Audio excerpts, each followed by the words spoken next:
Good morning, everyone. My name is Banu Pahanam. Today, I'm going to present our research on multi-use eye tracking.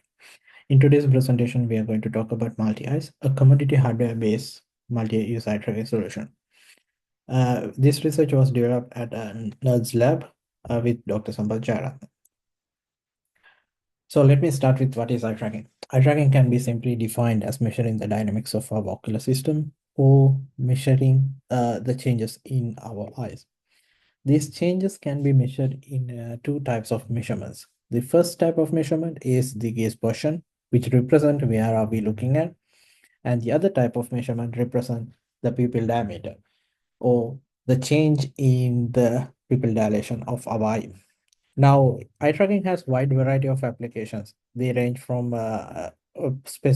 especially in our lab, we are interested in applications in human-computer interaction, where we analyze the human behavior when interacting with computers and other digital interfaces. In addition to that, we have applications in psychology, neuroscience, and market research as well. Now, how do we do eye tracking? We can do eye tracking in two approaches. The first approach is using the traditional approach is using the eye trackers. So eye trackers are generally specialized hardware and software combinations that are designed specifically to do eye tracking or do the gaze estimations or identify the pupil diameters.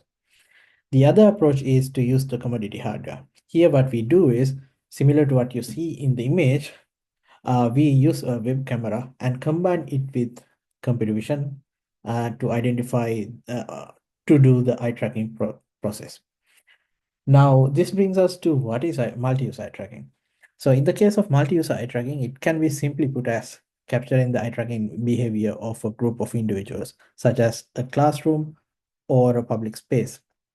Now, in addition to all those eye tracking information we get from eye tracking in a multi-user environment, in multi-user eye tracking, we get additional information such as the collaborative behavior of these individuals, the joint attention, and their joint mental effort as well.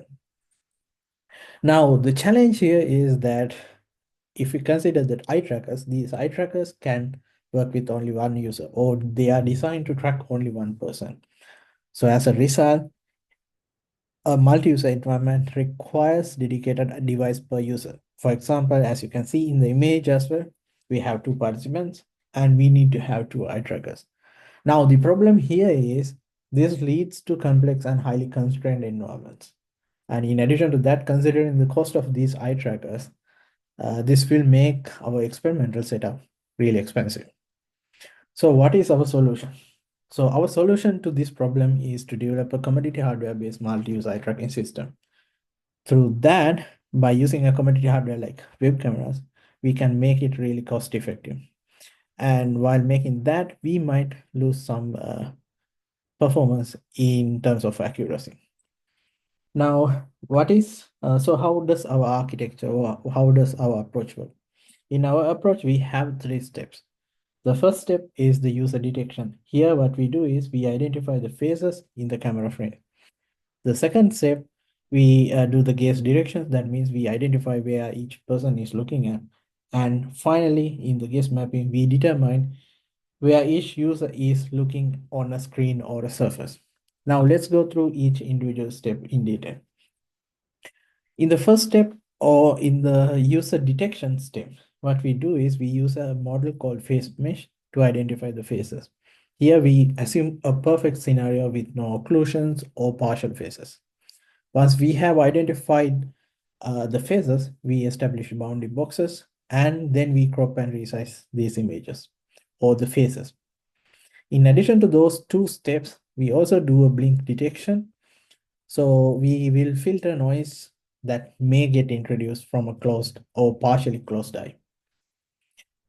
Now moving on to the second step or the next step, what we do is we use a convolution neural network or a CNN to get the gaze estimates. Here what we do is we pass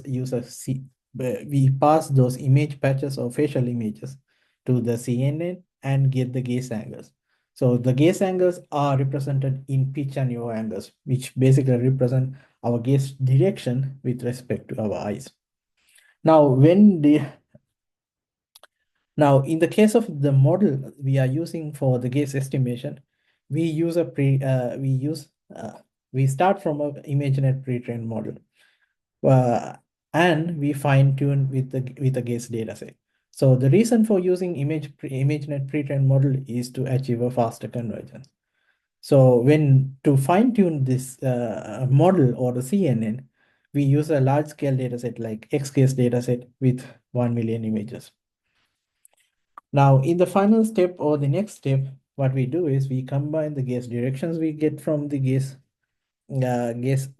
directions we get from the gaze model and the location of each user in the environment. So we use a mapping function to get the on-screen gaze position of these users. So in the mapping function, we get the gaze directions from the gaze model and the encoded location of each participant in the environment as seen from the outward camera. Then we transform that into the on-screen gaze position, which represent where each individual is looking at. Now, once we have these on-screen gaze positions, we use those in on-screen gaze positions for our gaze analytic task. Now, how does our approach perform? So the first thing we can evaluate is the gaze estimation model. So here what we did was we used the efficient net-based model and we fine-tuned with the XGS dataset. So now compared to the baseline of the dataset, our model uses a significantly less number of parameters. In fact, it's a fraction of parameters in the smaller models. And we have a comparable gaze error. And also, as expected, if we take a look at the larger models, as expected, the large models tend to perform better because of higher number of parameters. And at the moment, we are currently exploring how we can improve the performance of these smaller models to match with the baseline model or a larger model performance. So we have identified hyperparameter tuning as a way to do a potentially optimized model. Now, in addition to that, we also evaluated the generalizability of our approach on a smaller dataset. Here we use the Columbia Gaze dataset, which has around 6,000 images from around 60 participants. In here, compared to similar studies, here our approach did not use any calibration and it has a better performance compared to similar approaches in the literature. Now, in addition to that, we can further improve this gaze error by doing a calibration as well.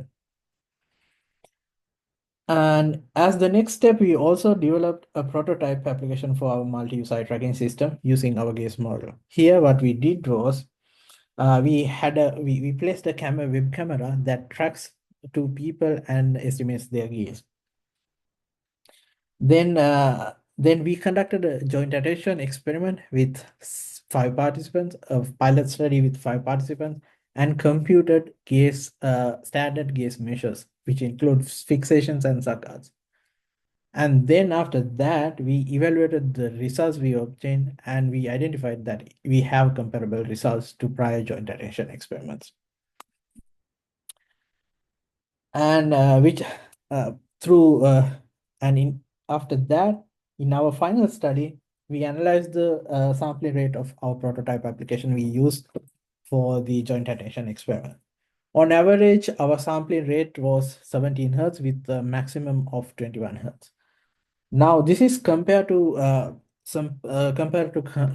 commercial eye trackers or research eye trackers.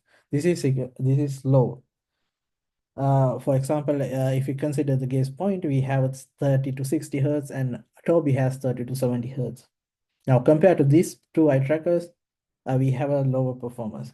But considering the cost of our eye tracker, which uses web cameras, we have a significantly lower cost. And in addition to that, compared to those eye trackers, we do not require any specialized hardware or software, specialized hardware for performing the gaze estimation or performing a multi-user experiment. Now, this brings us to the end of our presentation.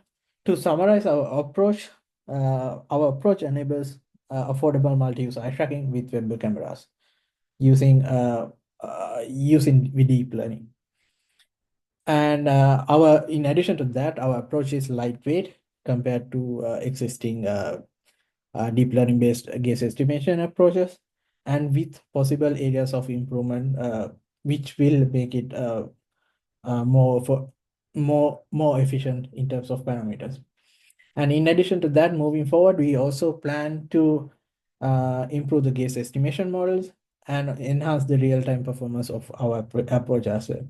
And also, in addition to that, we are planning on improving the hardware and software acceleration of our approach. So, in summary, our research has the potential and offers the potential to democratize the eye tracking, multi-user eye tracking, and making it accessible to a wider community.